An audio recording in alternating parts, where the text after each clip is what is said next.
Bonjour à tous et bienvenue sur ma chaîne. Aujourd'hui, j'ai décidé de partager avec vous ma stratégie de trading de A à Z de manière totalement transparente. L'idée, c'est de permettre à tous ceux qui sont en galère, qui n'ont pas encore trouvé la rentabilité, de peut-être essayer de ces stratégies. Peut-être ça pourra vous aider dans votre trading.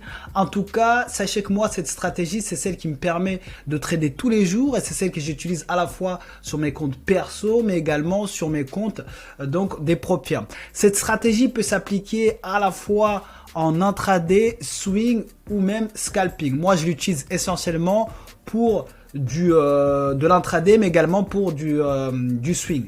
Donc, on se retrouve tout de suite sur mon écran. Donc, premièrement, on va aller voir donc la stratégie, les règles de ma stratégie. Donc, c'est des règles qui sont plutôt claires, concises. Donc, il faut absolument suivre ces règles-là de A à Z. Premièrement, on confirme la tendance en daily 4 heures et 1 heure. D'accord? Daily 4 heures, 1 heure. On verra plus tard pourquoi c'est important parce que vous verrez que lorsqu'on confirme la tendance dans les unités de temps supérieures, ça peut éviter parfois de prendre en fait des positions en contre-tendance dans les unités de temps inférieures. Ensuite, lorsqu'on connaît la tendance, donc on sait à la fin de la première étape, c'est de déterminer si on va rechercher un achat ou une vente. Ensuite, l'étape numéro 2, on va tracer un Fibonacci, on va attendre que le prix revienne à 50% de retracement minimum. Je ne prends pas de position donc tant que le prix n'est pas arrivé à 50% de retracement. Ensuite, règle numéro 3, dès que le prix est à 50%, j'ai 3 types de signaux qui vont me déterminer donc si je dois prendre ou pas une position. Premièrement, je vais utiliser le double SAR. C'est un indicateur qui s'appelle le Parabolic Stop and Reverse, donc SAR. C'est un indicateur qui permet de déterminer des endroits où le prix va avoir plus de probabilité de s'arrêter et de reprendre sa tendance. Donc, je vais vous présenter cet indicateur donc un peu plus tard en détail. Ensuite, si j'ai pas de double SAR, je vais chercher de l'imbalance. Donc, je vais prendre la position au début de l'imbalance. Numéro 3, si j'ai ni imbalance ni double SAR, je vais rentrer directement à 50% de retracement. Donc le stop loss, pour moi, il y a deux possibilités de le mettre. Soit vous pouvez mettre un stop loss en fonction donc de l'action de prix. Donc vous le mettez, si vous voulez un achat, vous allez mettre en dessous du dernier bas plus haut. Et si c'est une vente, vous allez le mettre donc au-dessus du dernier haut plus bas. Ou vous pouvez déterminer un stop loss qui est fixe en fonction des actifs sur lesquels vous allez pouvoir utiliser donc cette stratégie.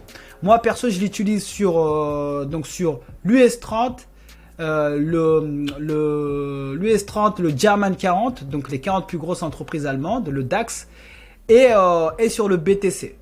Et sur ces actifs-là, j'ai un stop loss fixe. Sur l'US 30, c'est 100 pips.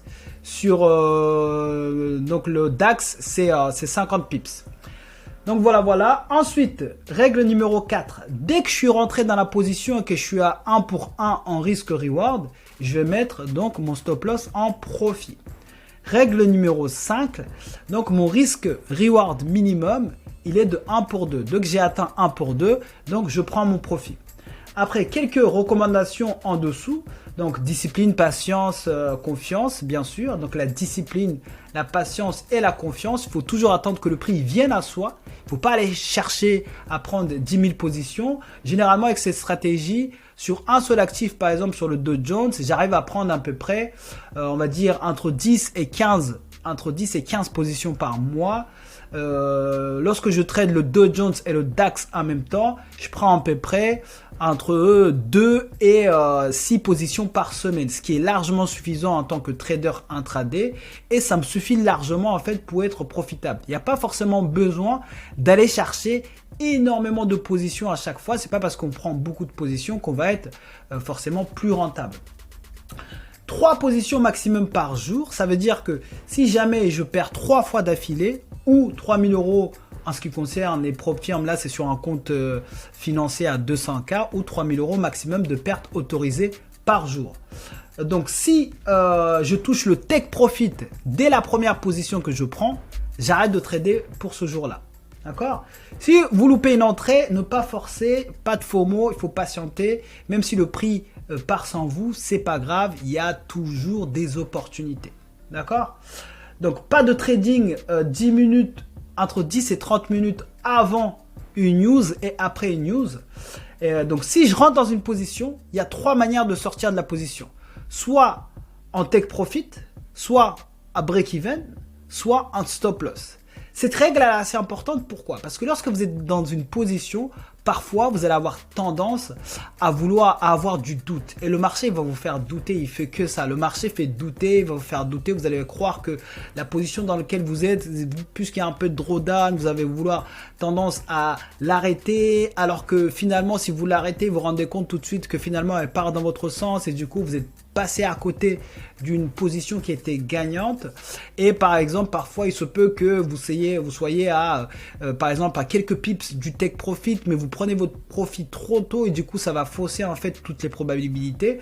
C'est pour ça que cette règle là est très importante. Dès que vous avez fait votre analyse, vous êtes rentré dans la position, en fait ça y est, vous touchez plus rien. Même si vous êtes trompé dans votre analyse, c'est pas grave, ça reste soit on gagne, soit on apprend. Il n'y a jamais en fait de perte, c'est soit on gagne, soit on apprend. Donc c'est pas grave, même si vous êtes trompé et que vous touchez le stop loss. Tant que vous avez un bon risk management, tout va bien, vous allez pouvoir récupérer les pertes éventuelles que vous allez faire. Donc ne pas rentrer direct après un break-even. Donc parfois ça m'est arrivé lorsque je faisais un break-even de forcer. Donc dès qu'il y a un break-even, on attend, on analyse pour savoir si l'opportunité est toujours là ou si potentiellement il faut prendre une entrée dans la direction inverse. Et puis généralement, idéalement, ne pas trader sur son téléphone, parce qu'en fait, ça m'est déjà arrivé de trader, puisqu'en fait sur mon ordi, j'ai des outils qui me permettent vraiment de pouvoir calculer automatiquement et de façon très simple, rapide, la taille de mes positions, mes break-even, mes take profit, tout. Et du coup, ça m'est arrivé de prendre des positions sur mon téléphone et ça se finissait pas forcément comme espéré. Donc maintenant, on va aller sur les graphiques pour vous montrer à quoi ça ressemble en situation réelle. D'accord? En situation réelle, je vais vous montrer à quoi ça ressemble. D'accord? Tac, tac, tac. Je vais vous montrer une opportunité que j'avais prise la dernière fois qui était plutôt sympa. C'était, je crois que c'était ici. Ça, c'était une position qui était vraiment pas mal, que j'avais pris sur le BTC. On était là. Voilà. Ce jour-là, la première règle, c'était de déterminer la tendance. En daily, je sais qu'on était en tendance baissière, parce que déjà, pour rappel, une tendance, ça fait toujours comme ça le prix. Dans une tendance haussière, le prix, il monte, il retrace, il fait un nouveau haut, il retrace, il fait un nouveau haut, et il retrace, il fait un nouveau haut, et après, il casse la structure, on change de tendance, on passe en tendance baissière, etc. etc. D'accord? Ça, sur ce côté-là, ça c'est ce qu'on appelle une expansion haussière. D'accord? Et ça, ici de ce côté-là, c'est ce qu'on va appeler une expansion baissière. Et parfois le prix il va faire ça, donc ça c'est ce qu'on va appeler consolidation. Lorsque le prix en fait il va pas dans une direction bien précise. Et lorsqu'il y a de la consolidation comme ça, franchement, évitez de vous trouver dans une position lorsque le prix est en train de consolider parce que ça sert à rien, vous allez vous retrouver très longtemps. En fait, le marché va juste jouer avec vous, avec vos nerfs. Donc vous voyez une consolidation, vous attendez que le marché il sorte de cette consolidation. Ensuite, donc là, on est dans une tendance haussière. On va dire ça c'est le haut plus haut, ok. Ça c'est le bas plus haut, d'accord. Je vais le mettre en vert comme ça. Ça va être beaucoup plus simple à voir. Voilà. Là, on est en tendance haussière. D'accord? Je vais vous partager deux règles essentielles à garder en tête. Premièrement, c'est qu'il faut attendre que pour que ce bas-là, le bas plus haut, il soit valide, il faut que premièrement, il y ait deux bougies minimum. Deux bougies minimum. Il peut y en avoir plus, mais il faut qu'il y en ait deux minimum qui viennent clôturer en dessous du dernier haut plus haut, donc en dessous d'ici là. Voilà, cette ligne là ici, ça c'est le dernier haut plus haut, et il faut qu'il y ait deux bougies minimum qui viennent clôturer en dessous. Et pour que ce bas plus haut soit valide encore, il faut que ce bas plus haut soit à l'origine d'un nouveau haut plus haut. D'accord? Il faut que ce bas plus haut soit à l'origine d'un nouveau haut plus haut. C'est très important cette règle là, parce que il y a des moments en fait où le marché il peut faire quelque chose comme ça. il va faire ça, tac, tac, tac, tac. Et du coup, les gens, en fait, quand le marché il fait ça, ce point-là, c'est pas un bas plus haut qui est valide. Pourquoi? Parce que ce bas-là, il n'a pas créé un nouveau haut. Le bas plus haut qui est valide, ça va être celui-ci qui est tout en bas ici. D'accord? Parce que c'est ce bas-là qui est à l'origine du nouveau haut. Du coup, c'est extrêmement important parce que parfois, quand le marché il fait ça, en fait, les gens ils peuvent penser qu'il y a eu un changement de tendance ici parce que le marché il a clôturé en dessous du dernier haut, alors que pas du tout, c'est juste ce qu'on appelle un retracement complexe. D'accord? Donc, deux bougies minimum qui clôturent en dessous du dernier haut plus haut. Et ce point-là, il faut qu'il soit à l'origine d'un nouveau haut plus haut qui vienne clôturer au-dessus du dernier haut plus haut qui était ici. D'accord? C'est exactement la même chose pour la tendance baissière. Donc bas plus bas. Ici, donc bas plus bas. OK? Et donc ça, c'est un bas plus haut. Et pareil, pour que ce bas plus haut soit valide, il faut qu'il y ait minimum 2 bougies. Donc minimum 2, il peut y en avoir plus. D'accord? Minimum 2 bougies qui viennent clôturer donc au-dessus du dernier bas plus bas. OK? Et ce bas plus haut, il faut qu'il soit à l'origine d'un nouveau bas plus bas pour qu'il soit valide. Ça, c'est les règles pour déterminer la tendance. C'est extrêmement important. La plupart des pertes que j'ai pu avoir, c'est soit des pertes dues à des problèmes psychologiques, mais ça, on en parlera ultérieurement dans une autre vidéo, ou soit des pertes dues en fait à une mauvaise analyse de la tendance. Parce que si vous vous trompez à capter la tendance dans laquelle se trouve tel ou tel actif, d'emblée en fait, l'analyse qui va suivre après va être totalement faussée parce que vous êtes trompé de direction. Et donc, si on a une tendance haussière que vous recherchez une vente et que vous attendez que le prix vienne il retrace, etc., en fait, vous êtes dans une mauvaise tendance. Donc, d'emblée, c'est déjà mort. Donc, s'il y a vraiment un aspect où il faut faire très attention, c'est sur les tendances. OK? Super.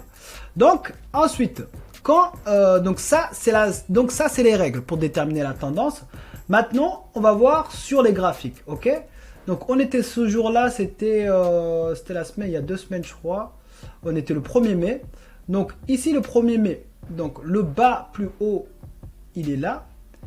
Il a créé ce bas plus bas qui est en train de se créer. Et surtout, pourquoi je cherchais un achat? Parce que le prix, il est venu taper dans cette imbalance qui est ici. Et avant cela, on avait toute cette zone de liquidité ici. D'accord? Donc, c'est vraiment une zone que je surveillais de très près. J'attendais que le prix il vienne ici pour pouvoir prendre un achat rapide. D'accord? Donc, en daily, ok? Daily, on va noter. Il faut toujours le noter. Daily, donc, on était baissier. D'accord? Ensuite, 4 heures. On va enlever ça parce que c'est trop gros sinon. 4 heures à ce moment-là, on était également baissier. Ok?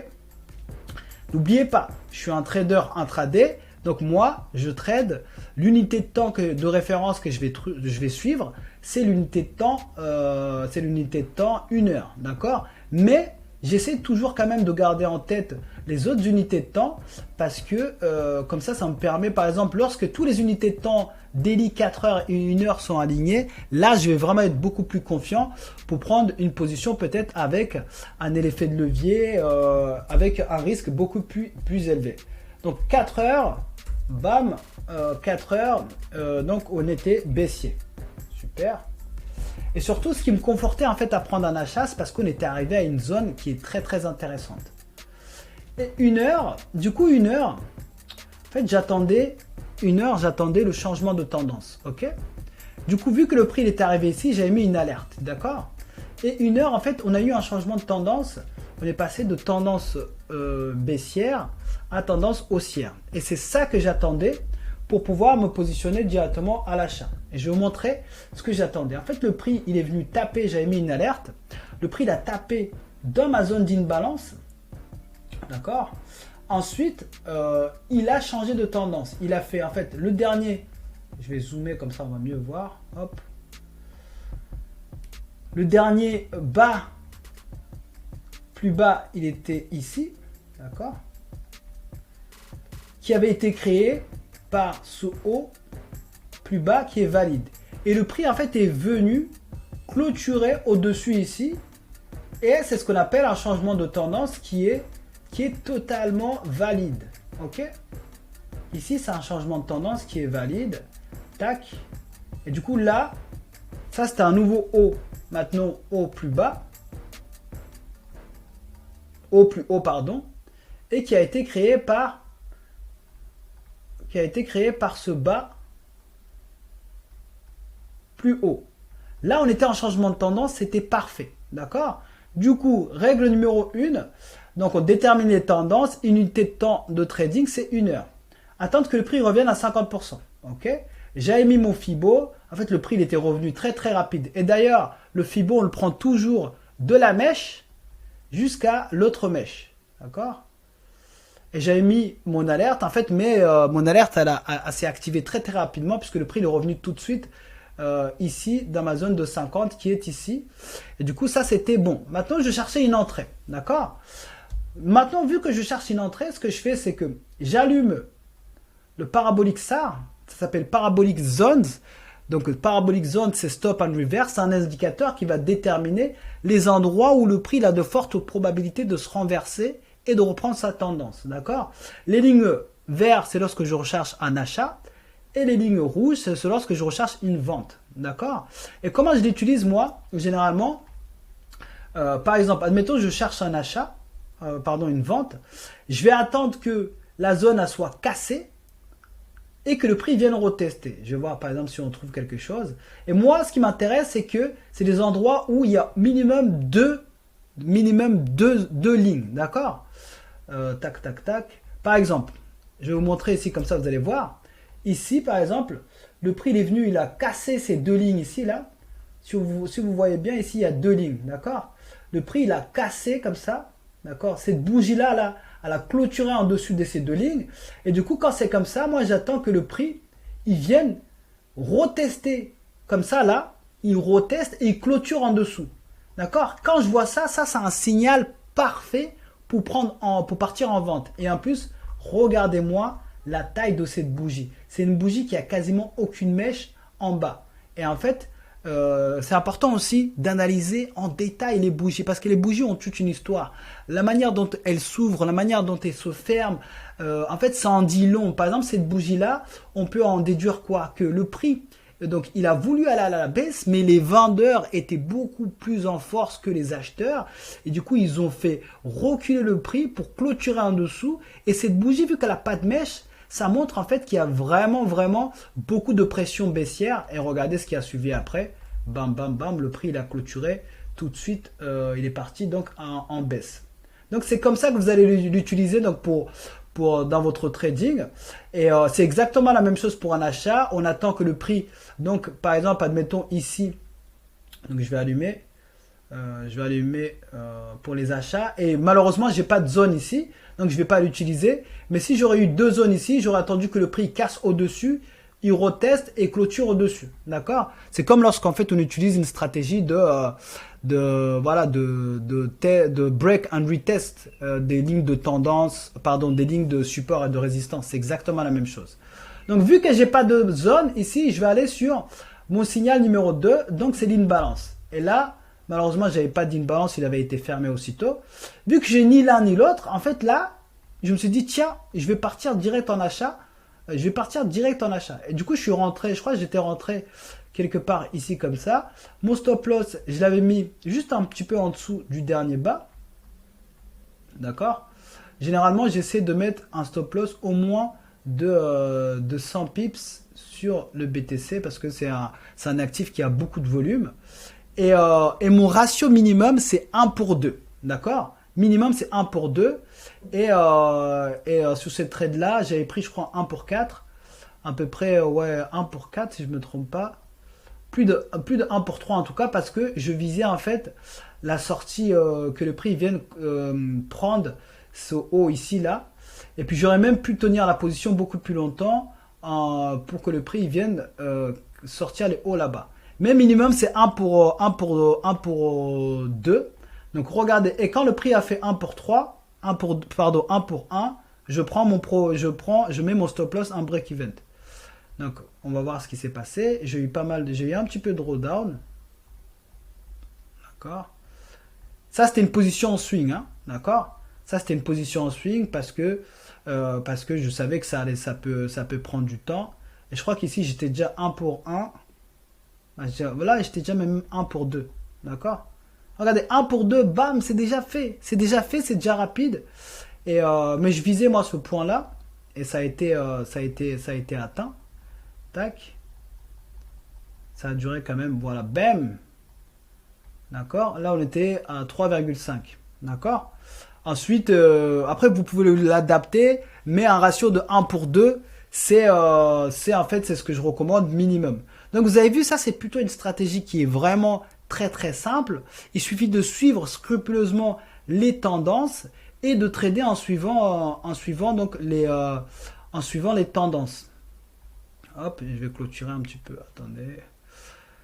Donc, il suffit de suivre les tendances et vraiment, n'hésitez pas à backtester cette stratégie. Moi, je l'ai backtesté. En fait, je l'utilise sur donc l'US30 et le DAX, donc le German 40, les 40 plus grosses entreprises allemandes. Ça marche très, très bien. Ce l'US30, j'ai un taux de réussite d'à peu près entre 60 et 70%. Ce qui veut dire que sur 10 positions prises, je vais en avoir au moins 6 qui sont gagnantes, 4 qui sont perdantes, mais c'est pas grave. En fait, ça reste vraiment profitable sur le long terme. Et c'est cette stratégie que j'utilise pour les propres firmes, et puis sur mes comptes perso. Et surtout, ce qui est intéressant, en fait, ça dépend de votre style de trading. Moi, je sais que l'intraday, c'est ce qui me correspond le mieux, vu que j'ai d'autres activités à côté. Ça me permet de pas être 24 heures sur 24 devant les écrans. Et surtout, en termes en fait de stress, si vous êtes quelqu'un, en fait, vous êtes plutôt stressé lorsque vous prenez des positions. Peut-être que l'intraday, ça peut être une position qui est, enfin, un style de trading qui est adapté pour vous. Moi, je sais que pour moi, j'avais testé le scalping et c'était une catastrophe. J'étais pas rentable du tout parce que ça va trop vite, trop de stress, etc. Je suis pas très confortable en fait dans les positions et je me suis dit en fait l'intraday c'est vraiment parfait. Je prends à peu près sur mes comptes entre 3 et 6-7 positions par semaine, ce qui est vraiment pas mal. Et puis le taux de réussite il est pas mal, le risk reward il est pas mal. Ce que je fais généralement c'est que tous les 6 mois j'augmente mon risk reward et un petit peu soit mon risque reward ou soit mon niveau de risque par position. Donc c'est à vous de voir. Il est possible d'aller chercher 1 pour 3 assez aisément. Donc moi c'est 1 pour 2 minimum. Donc au fur et à mesure, n'hésitez pas à l'adapter, backtestez-le. Donc backtestez-le vraiment. Et le backtesting c'est vraiment quelque chose qu'il faut faire sérieusement. Ça veut dire, je vais vous montrer une petite comment vous allez pouvoir backtester vraiment sérieusement, parce qu'il suffit pas juste de revenir dans le passé comme ça. Le backtesting, vous mettez votre stratégie, vous vous mettez devant vos graphiques, comme si vraiment vous étiez en train de trader. Vous écrivez en détail la date à laquelle vous prenez la position, l'heure d'entrée, l'heure de clôture, si c'est un buy ou un sell, le niveau de risque, d'accord, le stop loss en pips, s'il y a eu du drawdown et le profit stop loss, d'accord, profit ou gain. Et puis vous mettez un petit commentaire pour expliquer ce qui vous a poussé à prendre ces stratégies. Vu que moi, donc ma stratégie, elle est numéro dessus, moi ce que je marque en commentaire, c'est le type de signal que j'ai utilisé pour entrer dedans. Et vous voyez bien que la plupart du temps, j'utilise le parabolique SAR. Et puis regardez par exemple quand je testais ici, à la fin, ça me faisait, donc sur le mois de janvier là, j'étais en train de tester en fait, voir sur l'US30 si je pouvais pas baisser mon stop loss à 50 pips. Et puis en fait, ça me faisait prendre 15 positions, 11 gagnés, 2 à break-even, 2 perdus. Ce qui fait en fait, je vous ai mis une petite formule en dessous en fait qui vous permet aussi de savoir comment on calcule le taux de réussite. Donc vous prenez le nombre de positions gagnées, vous divisez par le nombre de positions totales fois 100, ça me donnait en fait un taux de réussite de 73% sur janvier. Après en fait, vous prenez tous les autres mois de l'année, janvier, février, mars, vous additionnez tous les taux de réussite et vous divisez par 12. Ça vous donne le taux de réussite global sur une année de la stratégie. Et surtout, ayez au moins 100 positions prises pour avoir en fait un échantillon assez large. Parce que vous pouvez pas en fait tester sur 20 trades et vous dire ok cette stratégie elle marche. Non, il faut vraiment tester sur un échantillon qui est assez large. Il n'y a pas besoin de revenir trop loin dans le passé parce qu'en fait vous revenez trop loin, les données, les datas, les conditions socio-économiques, etc., géopolitiques, tout ça en fait change. D'accord? Si vous testez il y a 10 ans, ça sert à rien. Parce qu'en fait, c'est beaucoup trop éloigné par rapport à la réalité d'aujourd'hui. Donc, lorsque vous backtestez, testez vraiment sur, par exemple, là, on est en 2024. Vous pouvez tester sur toute l'année 2023. C'est plutôt correct et vous allez avoir 100 positions qui vont vous donner vraiment un taux de réussite qui est vraiment cohérent. Donc, n'hésitez pas. Et puis, on voit bien, en fait, là, ce que je testais, c'est que, voilà, on était à 20 000 balles. Et je testais, en fait, 1000 euros par position sur un compte financé, ce que ça pouvait donner. Donc, à la fin du mois, ça me faisait donc 20 000 balles, donc 10%. Petite dernière chose, pour ceux qui veulent l'indicateur ici, Parabolic Zones, donc n'hésitez pas à me le faire savoir en commentaire. D'accord, n'hésitez pas à me le faire savoir en commentaire. Donc, je vous mettrai au pire le lien de cet indicateur-là directement en dessous de cette vidéo. C'est un indicateur que je vous mets à disposition gratuitement. D'accord, je le mets à disposition gratuitement. Donc, je vous ai expliqué comment il fonctionne. Vous aurez juste à cliquer sur le lien. Ça va vous amener vers mon profil. Et hop, je vais juste vous montrer. Ça va vous mener vers mon profil. Et vous allez avoir... Où est-ce qu'il est cet indicateur? Script, idée, configuration, script, tac, tac, tac. Bref, en tout cas, je vais vous mettre, je sais pas où je trouve ça, mais je vais vous mettre l'indicateur en dessous de cette vidéo. Vous aurez juste à cliquer dessus et du coup, ça vous donnera en fait l'indicateur. Vous allez en dessous et vous allez faire ajouter directement dans vos favoris.